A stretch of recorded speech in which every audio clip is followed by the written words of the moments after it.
before we get started on the consumer, the retail side, we'd just like to remind you, please like, share, subscribe. Your support is greatly appreciated.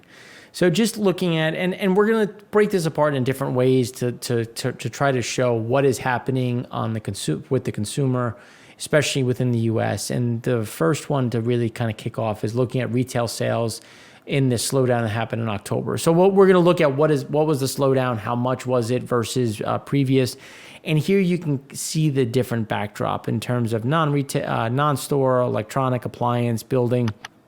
Obviously, we've seen some semblance of normalcy as we start looking at clothing, sports, and hobbies. Remember, those were on the front end where we had a big spike in those. And now we're starting to see furnishings, food and beverage, health starting to kind of normalize mostly. You know, here we want to look at core retail sales, and here you can see that they were slightly positive, but again, well below where the expectations were for October.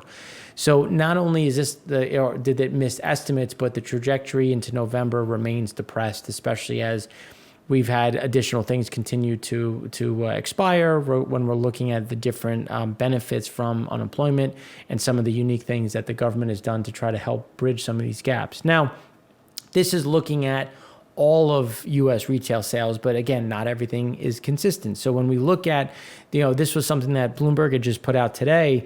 We can look at, where we were seeing some growth. Here you can see that we saw some growth in the southern, main cities, Atlanta, Houston, Florida for the most part, and then obviously we've had slowdowns on the West Coast, and that's now increasing on the East Coast and in the Northeast.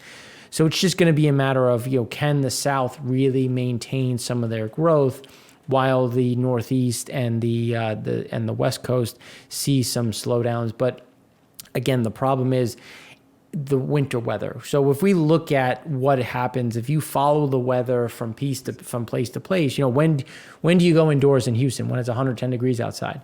So when did we see spikes in Houston? During the summer, when people went indoors. So the question is going to be how many people can be outdoors? Where does that impact? So that's why we should see a bigger issue in this period when more people go indoors across the North, the East Coast, West Coast. That will be an overarching problem. So even though we'll see some growth or at least some strength in the South, it won't really be enough to offset some of the overarching pain. Now, we showed the Chase consumer cards. I could have shown this before it was updated and it would have looked a little bit worse, but there was a bounce. And now the question is, when you see that bounce off the bottom back to kind of that flat level, you have to think about where were we buying? So how have people started buying for the holiday? Have they started buying for the holiday? If so, by how much? Because we've talked about already, or in other components, I'm pretty sure, it's in this one as well. What are the expectations for Christmas spending? And they're obviously lower, but the question is, when are you starting? Or a lot of sales have started very early. We've had Black Friday sales that have already started. We have a lot of things that will probably persist for the whole month as people try to incentivize sales. And then you have others that are going out there and preparing for their Thanksgiving Day dinner, which may either be within the nuclear family or maybe a small extended family. And this is where we're seeing some of those pressures on the activity side, but you still need to buy it. So that's where we can see a little bit of a bounce in spending where we initially rolled over. Now there's a little bit of a recovery. Again, something to watch as we go forward. But the bigger problem, the bigger issue when we start looking at the personal claims and the unemployment is the pandemic unemployment assistance and the pandemic emergency unemployment. These two things expire January 1st. So when we look at this and say, about 13.5 million people are going to miss out on unemployment. They will have no benefits. Their benefits expire January 1st. It's now November 18th.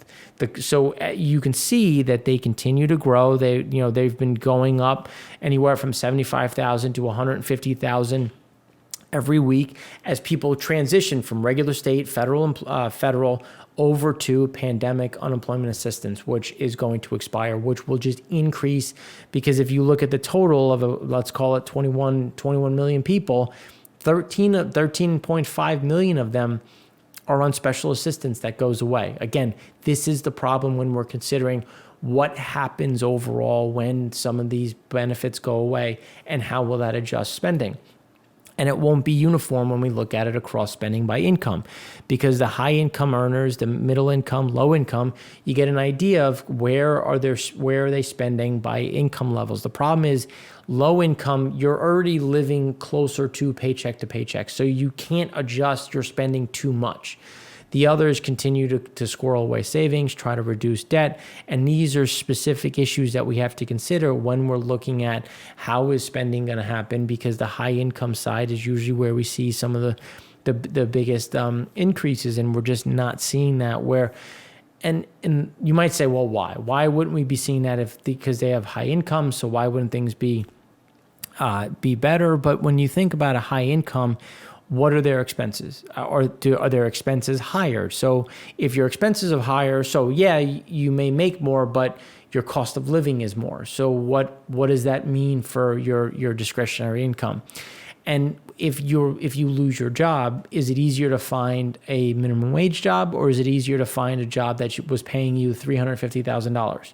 So if you were making $350,000, how many 350,000 jobs are out there? Are you going to have to accept a job that is 250, 275? These are problems that is really an unknown, which is why people are being more cautious across the board, which is, again, impacting total sales, which is why when we look to retail sales against the control group, the survey was for 0.5%, the actual was for 0.1%.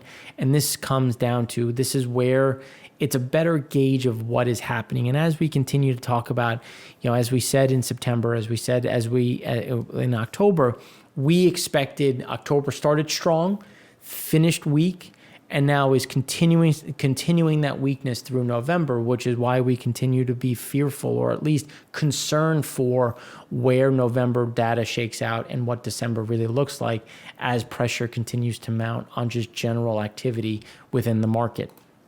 And then here's where, again, looking at the adjusted side. So this is looking at softer than expected October retail sales, not looking at the core, but looking at just total sales. They came in at 0.3% versus an expected 0.5%.